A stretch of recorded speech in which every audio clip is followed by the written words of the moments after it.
যাদের সামর্থ্য আছে তারা একটা কাজ করবেন, সেটা হচ্ছে বইয়ের দোকানে যাবেন। এই বইটার দাম 80 টাকা দিয়ে আমি কিনছি। বইটা কিনবেন, কিনে এই যে 2টা পাতা আছে শরীফ শরীফা, ছিঁড়বেন। ছিঁড়ার পরে আপনারা হচ্ছে ওই বইটা আবার দিয়ে দিবেন, দিয়ে বলবেন এটা কম, অর্ধেক দামে বেচো, যাতে মানুষের অ্যাওয়ারনেস হয় যে এই বইয়ের আমাদের প্রতিবাদ এটা হতে পারে যে আমরা এই বইয়ের 2টা পাতা, এই শরীফ শরীফার পাতা ছিঁড়ে ওই বইটা আবার ওদের কাছে দিব, আমার টাকা দিয়ে আমি ছিঁড়বো। শুরুতে আমরা একটু জানার চেষ্টা করি যে সমকামিতা কি। আমরা নিশ্চয়ই এই শব্দটির সাথে কম বেশি সবাই ইতিমধ্যে পরিচিত হয়েছে। সমকামিতা, যেটাকে ইংরেজিতে বলে হোমোসেক্সুয়ালিটি, আরবিতে বলা হয় আল-লিওয়াতা। সমকামিতা হচ্ছে সমলিঙ্গের প্রতি যৌন আকর্ষণ, অর্থাৎ পুরুষ সাধারণত সে নারীর প্রতি আকৃষ্ট হবে, একজন নারী তিনি পুরুষের প্রতি আকৃষ্ট হবেন, এটাই পৃথিবীর সাধারণ নিয়ম এবং প্রাকৃতিক নিয়ম, আমরা জানি। কিন্তু সমকাম বা এই সমকামিতা বা হোমোসেক্সুয়ালিটি হচ্ছে একজন পুরুষ নারীর প্রতি যৌন আকর্ষণ বোধ না করে সে আরেকজন পুরুষের প্রতি এই অ্যাট্রাকশনটা সে ফিল করবে। এবং একজন নারী স্বভাবতই পুরুষের প্রতি আকৃষ্ট হওয়ার কথা, কিন্তু সেটা সে না হয়ে একজন নারী হয়েও নারীর প্রতি তিনি আকৃষ্ট হবেন। এই ব্যাপারটাকে বেসিকলি বলা হয় সমকামিতা। এবং এই সমকামিতা সর্বপ্রথম লূত আলাইহিস সালাম ওনার সময়কালে এই ঘৃণ্য পাপ কাজটি শুরু হয়েছিল। আমরা লূত আলাইহিস সালামের কথা কম বেশি সকলে শুনেছি। আল্লাহ তাআলা মানবজাতির হেদায়েতের জন্য যত আম্বিয়া আলাইহিমুস সালাম পৃথিবীতে পাঠিয়েছিলেন তার মধ্য থেকে লূত আলাইহিস সালাম অন্যতম, এবং উনি ইব্রাহিম আলাইহিস সালামের সমসাময়িক একজন নবী। শুধু এটাই না, তিনি ইব্রাহিম আলাইহিস সালামের আত্মীয় ছিলেন। সম্পর্কের দিক থেকে সাইয়েদনা লূত আলাইহিস সালাম ছিলেন ইব্রাহিম আলাইহিস সালামের ভাইপো বা ভাইয়ের ছেলে। তো লূত আলাইহিস সালামকে আল্লাহ তাআলা সাদুম গোষ্ঠীর নিকট পাঠিয়েছিলেন, সাদুম কমিউনিটি, যেটা বর্তমান সময়ে জর্ডানে অবস্থিত। এই সাদুম গোত্রে ওই জনগোষ্ঠীর হেদায়েতের জন্য আল্লাহ তাআলা সাইয়েদনা লূত আলাইহিস সালামকে তিনি প্রেরণ করেছিলেন। এবং এই সাদুম গোত্রেই সর্বপ্রথম এই সমকামিতা বা সেম জেন্ডারের প্রতি সেক্সুয়াল অ্যাট্রাকশন, যে আমরা শুনছি সমকামিতা বা হোমোসেক্সুয়ালিটি, সর্বপ্রথম এই জনগোষ্ঠীর মধ্যে এই বাজে স্বভাবটি সর্বপ্রথম পৃথিবীতে দেখা গিয়েছিল। কিভাবে এটার উৎপত্তি হয়েছিল আমরা শুরুতে এটা শুনি। তাফসিরে কুরতুবী সহ অন্যান্য আরো অনেক তাফসিরে এসেছে যে এই আইডিয়াটা মূলত মানুষের মাথা থেকে আসেনি, এটা এসেছে শয়তানের মাথা থেকে। অর্থাৎ এই বাজে ঘৃণ্য স্বভাবের আইডিয়াটা এটা স্বয়ং ইবলিস হিমসেলফ এই আইডিয়াটা জেনারেট করেছিল। তাফসিরে এসছে যে যুবকের আকৃতিতে ইবলিস শয়তান সে মানুষের আকৃতিতে এবং সুশ্রী যুবক বা বালকের আকৃতিতে সে সাদুম কমিউনিটির কাছে এসেছিল। এবং তৎকালীন সময়ে জর্ডানের এই সাদুম কমিউনিটি ফলে ফসলে সবুজ শ্যামলিমায় ভরপুর ছিল। কৃষিজ পণ্যের জন্য এই এলাকাটা খুব বিখ্যাত ছিল। ফলে পৃথিবীর বিভিন্ন জায়গা থেকে লোকজন খাদ্য দ্রব্য শস্য এগুলো সংগ্রহ করার জন্য সাদুম গোষ্ঠীতে আসতো। তো শয়তান ইবলিস সে মানুষের ছদ্মবেশে, একজন সুশ্রী যুবকের ছদ্মবেশে, বালকের সুন্দর ধবধবে ফর্সা একটা বালকের আকৃতি নিয়ে এই গোত্রের পুরুষদের কাছে আগমন করে এবং এসে তাদের সাথে যখন কথা বলে তখন সবাই তাকে খুব মায়া করতে লাগলো, আদর করতে লাগলো যে এত সুন্দর ধবধবে ফর্সা একটি শিশু বা যুবক। তখন শয়তান, মানুষরূপী শয়তান তাদেরকে বলল যে তোমরা যদি আমার সাথে এমন এমন অপকর্ম করো, এমন এমন কাজ করো তোমাদের যৌন চাহিদা বা জৈবিক চাহিদা নিবৃত্ত করার জন্য, আমার সাথে এটা তোমরা করতে পারো, আমি কারো কাছে বলবো না। তো তখন সাদুম কমিউনিটির ওই অধিবাসী লোকজন এটা শুনে তারা শকড হলো, অবাক হলো যে এটাও হতে পারে, একজন পুরুষও কি সেক্সুয়ালি একজন পুরুষের প্রতি অ্যাট্রাক্টেড হতে পারে। তারা অবাক হলো। কিন্তু শয়তানের প্ররোচনায় এবং ওই যুবকের, ওই ছোট্ট বালকের, কোনো বর্ণে এসেছে যুবক, কোনো বর্ণে এসেছে বালক, তার সুশ্রী চেহারা দেখে এবং শয়তানের টেম্পটেশন প্রভোকেশনে তারা রাজি হয়ে গেল এবং রাজি হয়ে এই ছোট্ট ধবধবে শিশুটির সাথে তারা এই যৌন অপকর্ম করতে শুরু করে দিল। তো প্রায়ই শয়তান সুশ্রী বালকের আকৃতি নিয়ে তাদের কাছে আসতো এবং তারাও শয়তানের সাথে, এই যুবকটির সাথে বা এই বালকটির সাথে এই অপকর্ম করতে আরম্ভ করলো। করতে করতে তারা এক ধরনের আনন্দ বা মজা পেতে লাগলো। তো শয়তান দেখলো যে যখন তারা অভ্যস্ত হয়ে গিয়েছে, এই বদ স্বভাবটি যখন তারা নিজেদের মধ্যে হ্যাবিচুয়েটেড করে নিয়েছে, শয়তান এটা বুঝতে পারলো যে আমি যদি এখন নাও আসি এদের কাছে, এই পাপ কাজ থেকে তারা আর থামবে না, তারা এটা নিজেদের মধ্যে কন্টিনিউ করবে। তখন শয়তান হুট করে একদিন আশা বন্ধ করে দিল। আশা বন্ধ করে দেওয়ার পরে তারা তখন এতটাই এই বাজে কাজের প্রতি আসক্ত এবং অভ্যস্ত হয়ে গিয়েছে, তারা নিজেরাই নিজেদের সাথে এই কাজগুলো করতে শুরু করলো। অর্থাৎ এক পুরুষের সাথে আরেক পুরুষের যৌনকর্ম, বলে আয়াযু বিল্লাহ, নাউযু বিল্লাহি মিন যালিক। তো তখন তারা তাদের কমিউনিটির মধ্যে সুশ্রী যুবক বা বালকদেরকে খুঁজে খুঁজে এই পাপ কাজ করতে আরম্ভ করলো। এবং শুরুতেই বলেছি যে এই এলাকাটি কৃষিজ পণ্যের জন্য খুব বিখ্যাত হওয়ার কারণে বিভিন্ন জায়গা থেকে শস্য সংগ্রহের জন্য কিন্তু অনেক লোক এখানে আসতো। ফলে আগন্তুক যারা বণিক, ব্যবসায়ী বা মুসাফির, তাদের মধ্যে থেকে যদি সুন্দর সুশ্রী কোনো যুবক তারা পেত, তাদেরকে তারা আক্রমণ করতো। এভাবে এই বদ খাসলাতটি, এই বদ অভ্যেসটি লূত আলাইহিস সালামের যে জনগোষ্ঠী, তাদের মধ্যে ব্যাপক হারে ছড়িয়ে পড়তে লাগলো।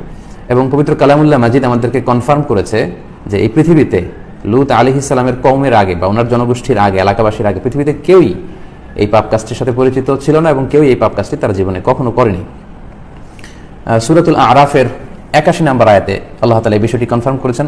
আল্লাহ বলছেন যে ওয়ালুতান ইয ক্বালা লিকওমিহি আতাতুনাল ফাহিশাতা মা সাবাকাকুম বিহা মিন আহাদিম মিনাল আলামিন। হে নবী, আপনি স্মরণ করুন লূত আলাইহিস সালামের কথা, যিনি তার জাতিগোষ্ঠীকে ডেকে বলেছিল যে তোমরা কি অশ্লীল কাজটি করছো। তার মানে কোরআন কনফার্ম করছে এই কাজটি অশ্লীল একটি কাজ। তোমরা কি করে এই অশ্লীল কাজের সাথে জড়ালে, এবং তোমাদের আগে পৃথিবীতে তো কেউ কখনো এই কাজটি করেনি। লূত আলাইহিস সালাম জাতিগোষ্ঠীকে উদ্দেশ্য করে এটা বললেন যে তোমরা এই অশ্লীল কাজের সাথে নিজেদেরকে যুক্ত করলে, তোমাদের আগে পৃথিবীতে কেউ এই সমকামিতায় যুক্ত হয়নি। ইন্নাকুম লাতাতুনা রিজালা শাহওয়াতাম মিন দুনিন নিসা। তোমরা জৈবিক চাহিদা বা যৌন চাহিদা পূরণের জন্য পুরুষরা নারীর কাছে যাবে, কিন্তু সেটা না যে তোমরা পুরুষে এই পাপ কার্য করে তোমাদের জৈবিক চাহিদা নিবারণ করছো। বাল আনতুম কওমুম মুসরিফুন, তোমরা তো আসলেই একটা অবাধ্য জাতি বা সীমা লঙ্ঘনকারী জাতি। অন্য আয়াতে আল্লাহ বলেছেন বাল আনতুম কওমুন তাজহালুন, আর এই জায়গায় বলেছেন কওমুন আদুন, মানে সীমা লঙ্ঘনকারী। ইউ ক্রস দ্য লিমিট, যে লিমিট আছে এই লিমিটটা তোমরা ক্রস করে গিয়েছো অপরাধের দিক থেকে। তো সূরাতুল আরাফের এই আয়াত থেকে কিন্তু আমরা স্পষ্ট বুঝতে পারি পৃথিবীতে লূত আলাইহিস সালামের কওমের আগে কেউ এই পাপ কাজ করেনি। এবং কোরআন কনফার্ম করছে যে এটা একটা অশ্লীল কাজ, এবং তারা যেটা করতো সেটা হচ্ছে পুরুষে যৌন ক্রিয়া, এই কাজটা তারা করতো।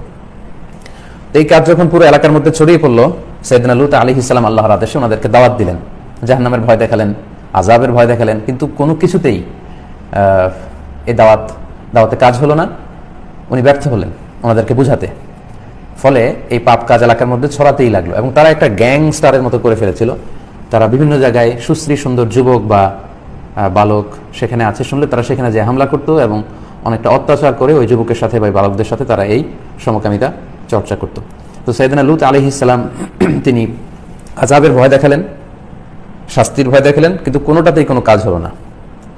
ঠিক তখন আল্লাহ তাআলা এই সাদুম কমিউনিটিকে ধ্বংস করে দেওয়ার সিদ্ধান্ত নিলেন, যে তারা কোনোভাবেই যখন এই পাপ কাজ থেকে নিবৃত্ত হচ্ছে না, আল্লাহ তাআলা চাইলেন যে তাদেরকে একেবারে সমূলে ধ্বংস করে দিবেন। এবং ফেরেশতা পাঠালেন লূত আলাইহিস সালামের কাছে যে তোমরা যাও, যে সাইয়েদনা লূত আলাইহিস সালামকে বলো যে আমি এই জাতিটাকে, যারা এই পাপ কাজের সাথে, ঘৃণ্য কাজের সাথে নিজেদেরকে যুক্ত করেছে, তাদেরকে আমি ধ্বংস করে দেওয়ার সিদ্ধান্ত নিয়েছি। তো ফেরেশতারা তারা আবার সুশ্রী সুন্দর যুবকের আকৃতি নিয়ে সাইয়েদনা লূত আলাইহিস সালামের কাছে পরিচয় গোপন করে মেহমান হয়ে ওনার বাসায় আসলেন। ফেরেশতারা যখন সুন্দর সুশ্রী যুবকের আকৃতিতে লূত আলাইহিস সালামের মেহমান হয়ে বাড়িতে আসলেন, এলাকার ওই গ্যাংস্টারদের কাছে খবর পৌঁছে গেল যে লূত আলাইহিস সালামের বাড়িতে কিছু সুন্দর যুবক মেহমান হয়ে এসেছে, চলো তাদের সাথে আমরা এই পাপ কাজ করি। তারা এসে লূত আলাইহিস সালামের বাড়িতে হানা দিল। তো সাইয়েদনা লূত আলাইহিস সালাম অনেক করে বোঝানোর চেষ্টা করলেন, এবং এই কথাগুলো কিন্তু আল্লাহ তাআলা খুব সুন্দর করে কোরআনে কোট করেছেন। সূরা হুদের 78 নম্বর আয়াতে আল্লাহ এই বিষয়টি উল্লেখ করেছেন। সেখানে লূত আলাইহিস সালাম তার জাতির এই লোকদের সাথে কথাবার্তা বলছেন বা কনভারসেশন করছেন। আল্লাহ বলছেন যে ক্বালা ইয়া কওমি হাউলাই বানাতি হুন্না আতহারু লাকুম। লূত আলাইহিস সালাম তাদেরকে বললেন যে দেখো, আমার ঘরে আমার মেয়েরা আছে এবং এই মেয়েরা তোমাদের জন্য বেশি পবিত্র। তোমরা চাইলে আমার মেয়েদেরকে বিয়ে করে তোমাদের জৈবিক চাহিদা পূরণ করো, কিন্তু ওয়ালা ফাত্তাকুল্লাহ, আল্লাহকে তোমরা ভয় করো। ওয়ালা তুখজুনি ফি দাইফি, এই মেহমানদেরকে তোমরা অপমান করো না, কারণ এই যুবকগুলো আমার বাড়িতে মেহমান হয়ে এসেছে, আর মেহমানের সম্মান রক্ষা করা এটা আমার উপর কর্তব্য বা দায়িত্ব। আমার মেহমানকে তোমরা অপমান করো না। আলাইসা মিনকুম রাজুলুর রশিদ, তোমাদের মধ্যে কি একজনও ভালো লোক নেই? অনেকটা নিরুপায় হয়ে তিনি এই কমেন্টস করেছেন যে আলাইসা মিনকুম রাজুলুর রশিদ, তোমাদের মধ্যে বুঝবান একজন ভালো লোক কি নেই যারা আমার এই কথাটি শুনবে, আমার ডাকে সাড়া দিবে? তো লূত আলাইহিস সালাম যখন অত্যন্ত পেরেশান হয়ে উঠলেন, তিনি যখন অত্যন্ত উদ্বিগ্ন হয়ে উঠলেন, তখন ফেরেশতারা এক পাশে লূত আলাইহিস সালামকে ডেকে নিয়ে বললেন যে হে আল্লাহ নবী লূত, আপনি চিন্তা করবেন না, আমরা মানুষ নই, আমরা ফেরেশতা। আপনার এলাকার এই লোকেরা আমাদের কোনো ক্ষতি করতে পারবে না, বরং এই এলাকার উপর আল্লাহ তাআলা আযাব পাঠানোর সিদ্ধান্ত নিয়েছেন। এই খবর আপনাকে জানানোর জন্য এসেছি। তারা রাতে এসেছিলেন, আর ফেরেশতারা জানালেন যে আযাব পাঠানোর সময় হচ্ছে আগামীকাল সকালে। সো আর দেরি না করে আল্লাহ তাআলার কঠোর নির্দেশনা হচ্ছে আপনি সহ এই সাদুম কমিউনিটিতে যত বিশ্বাসী লোকজন আছে তাদেরকে নিয়ে আপনি এলাকা ত্যাগ করুন, খুব দ্রুত এই কাজটি আপনি করুন। এই কথা যখন তিনি শুনলেন, তিনি আশ্বস্ত হলেন, এবং লূত আলাইহিস সালাম ওনার এলাকার বিশ্বাসী যারা আছে, বিশ্বাসী নরনারীদেরকে নিয়ে তিনি খুব দ্রুত রাতের বেলায় এলাকা ত্যাগ করলেন এবং আল্লাহ তাআলার ঘোষণা অনুযায়ী সকালবেলা আল্লাহ তাআলা এই এলাকাবাসীর উপর যারা এই সমকামিতার মতো ঘৃণ্য পাপকাজটির সাথে জড়িত ছিল তাদেরকে আল্লাহ তাআলা সমূলে ধ্বংস করে দিয়েছেন। এবং কি আযাব দিয়ে তাদেরকে ধ্বংস করেছেন সে কথাও কিন্তু আল্লাহ তাআলা পবিত্র কালামুল্লাহ মাজিদের সূরাতুল হিজরের ৭৪ নম্বর আয়াতে খুব সুন্দর করে বলেছেন, ফাজআলনা আলিয়াহা সাফিলাহা ওয়া আমতারনা আলাইহিম হিজারাতাম মিন সিজিল। অর্থাৎ আমি জর্ডানের এই সাদুম এলাকাটাকে উলটপালট করে দিলাম, অর্থাৎ সাদুম এলাকার উপরের মাটিকে আমি নিচে ঢুকিয়ে দিলাম, নিচের মাটিকে উপরে তুলে দিলাম, মানে পুরো এলাকাটাকে আমি একেবারে উলটপালট করে দিলাম। আলিয়া ফাজআলনা আলিয়াহা সাফিলাহা, এটা ছিল তাদের শাস্তি। পুরো এলাকাটাকে আল্লাহ তাআলা তছনছ করে দিলেন। ওয়া আমতারনা আলাইহিম হিজারাতাম মিন সিজিল, পুরো এলাকার মাটিকে উলটপালট করে আমি এর উপরে পাথরের বৃষ্টি নাজিল করলাম। আরেক আয়াতে এসেছে ওয়া আমতারনা আলাইহিম হিজারাতাম মিন সিজিল মামদুদ, মামদুদ এমন পাথর আমি নাজিল করলাম যে পাথরের মধ্যে প্রতিটা সমকামীর নাম লেখা ছিল এবং সেই পাথর এসে তাদের দেহকে ছিন্ন বিচ্ছিন্ন করে দিয়েছে। তো এইভাবে আল্লাহ তাআলা এই পুরো সাদুম কমিউনিটিকে এই বিশ্ব থেকে নিশ্চিহ্ন করে দিয়েছেন, তাদের পুরো জনগোষ্ঠীটাকে আল্লাহ তাআলা তাদের এই বদ অভ্যাসের কারণে, এই পাপ কাজের কারণে তছনছ করে দিয়েছেন। এই হচ্ছে সমকামীদের হিস্ট্রি, কিভাবে তাদের কার্যক্রম শুরু হয়েছে, কিভাবে তারা ধ্বংস হয়েছে এবং গোটা বিশ্ববাসীদের জন্য নিদর্শন স্বরূপ আল্লাহ তাআলা আজও এই জায়গাটিকে রেখে দিয়েছেন। এই জায়গাটাতে আল্লাহ তাআলা এখন একটা হ্রদের মতো বানিয়েছেন, হ্রদ যেটাকে ডেড সি বলে, আপনারা প্রায় শুনে থাকবেন। আরবিতে বলা হয় আল বাহরুল মাইয়িত, মৃত সাগর, ডেড সি, যেটা জর্ডানে অবস্থিত। এটার পূর্ব দিকে হচ্ছে জর্ডান ইসরায়েল সীমান্ত, এটার পশ্চিম দিকে হচ্ছে ওয়েস্ট ব্যাংক, পশ্চিম তীর। বিশাল এই এরিয়ার মধ্যে এটা এই লোহিত কি বলে মৃত সাগর, ডেড সি আল বাহরুল মাইয়িত। এই মৃত সাগর গোটা বিশ্ববাসীদের জন্য সাক্ষী হয়ে এই অভিশপ্ত জাতিদের কি ঘটেছিল সেটার সাক্ষী বা নিশানা স্বরূপ আজও কিন্তু এই মৃত সাগর পৃথিবীতে রয়ে গিয়েছে এবং জর্ডানে সেটা অবস্থিত। অনেক দর্শনার্থীরা সেখানে যান এবং সেটা ঘুরে দেখেন। এটার নাম মৃত সাগর বা আল বাহরুল মাইয়িত দেয়ার কারণ হচ্ছে এই সাগরে কোনো মাছ বেঁচে থাকে না, ইভেন কোনো প্রাণীও বেঁচে থাকে না, কোনো মাছ, কোনো সাপ, কোনো ব্যাঙ, এমনকি কোনো গাছ, লতা পাতা, শ্যাওলা পর্যন্ত জন্মায় না। এত ঘন, লবণের ঘনত্ব এত বেশি। এবং এই জায়গাটা হচ্ছে the lowest land area on earth, পৃথিবীতে সবচেয়ে নিচু এরিয়া।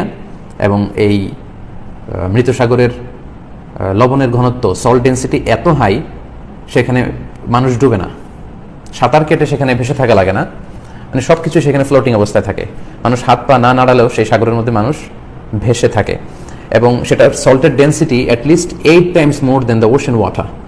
সাগরের যে লবণাক্ত পানি, এই পানির চেয়ে কম পক্ষে 8 গুণ বেশি লবণাক্ত পানি এই ডেড সির বা এই মৃত সাগরের পানি লবণাক্ত এত বেশি। অর্থাৎ আপনারা যারা কক্সবাজারে গিয়েছেন বা কোনো সমুদ্র সৈকতে গিয়েছেন, নিশ্চয়ই সাগরের পানি আপনাদের মুখে দেওয়ার অভিজ্ঞতা আছে এবং আপনারা জানেন যে এটা কত লবণাক্ত, এটা গিলে খাওয়ার অবস্থায় থাকে না, এতটাই এটার এত সল্টি হয় সাগরের লবণের পানি। তো ডেড সির যে পানি, এই সাগরের পানি সাধারণ সাগরের লবণাক্ত পানির চেয়ে কমপক্ষে 8 গুণ বেশি লবণাক্ত। ফলে আপনি কল্পনা করতে পারেন যে জায়গাটা কত ভয়ঙ্কর, এটা আযাবের জায়গা, এটা গজবের জায়গা।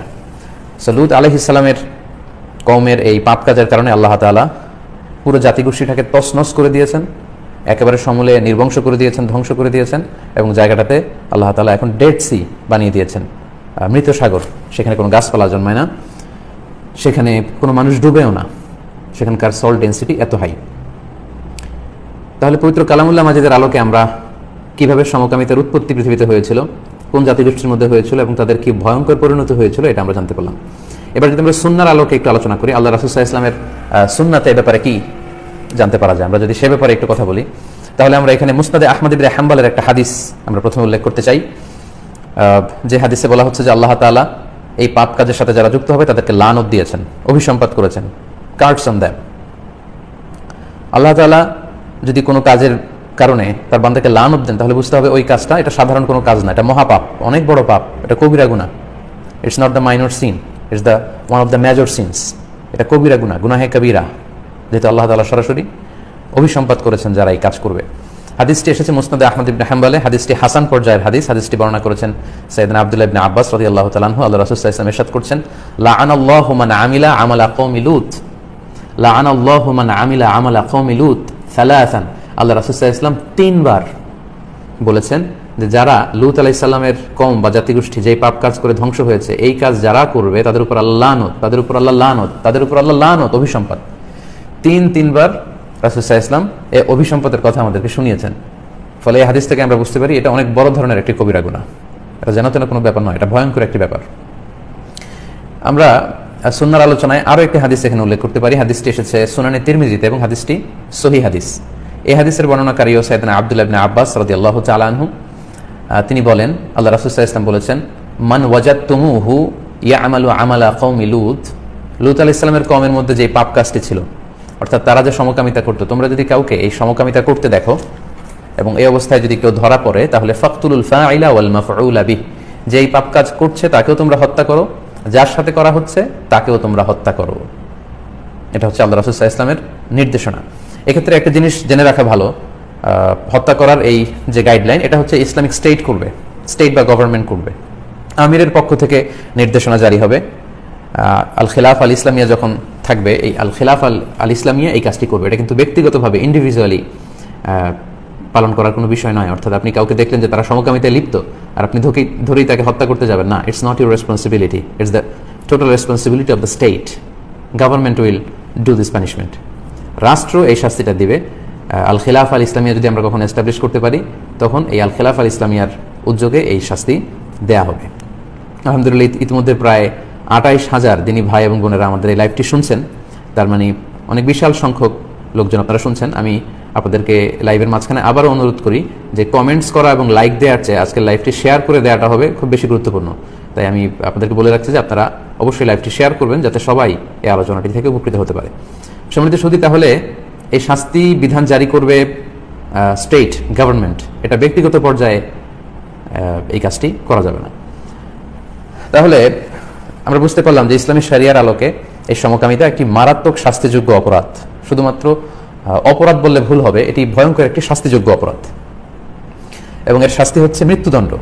মেজরিটি অফ দ্য স্কলার্স, যদিও ইসলামিক জুরিস্টদের মধ্যে এ ব্যাপারে মতভেদ আছে, কিন্তু মেজরিটি অফ দ্য স্কলার্স মত পোষণ করেছেন যে এই সমকামিতার শাস্তি হচ্ছে ডেথ পেনাল্টি।